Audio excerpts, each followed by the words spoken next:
Il n'y a aucun retard de livraison d'armes vers Israël, hormis l'unique envoi de bombes lourdes.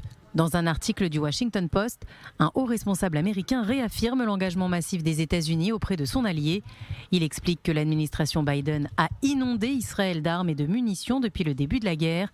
Selon lui, depuis le 7 octobre, le gouvernement américain a fourni 6,5 milliards de dollars d'aide à la sécurité du pays. Près de la moitié aurait été approuvée au mois de mai, des chiffres qui auraient été passés en revue avec le ministre israélien de la Défense, Yoav Gallant, lors de sa visite à Washington. La source du quotidien américain avait par ailleurs justifié les goulots d'étranglement dont Israël fait état par un système bureaucratique complexe qui se traduit par certaines lenteurs, un système fait de lois, de procédures et de règlements garantissant que l'administration Biden remplisse pleinement ses obligations envers le Congrès. Cette mise au point intervient après les récentes déclarations de Benjamin Netanyahou. Dans une vidéo, le Premier ministre israélien avait accusé la Maison-Blanche de retarder la livraison d'armes à Israël.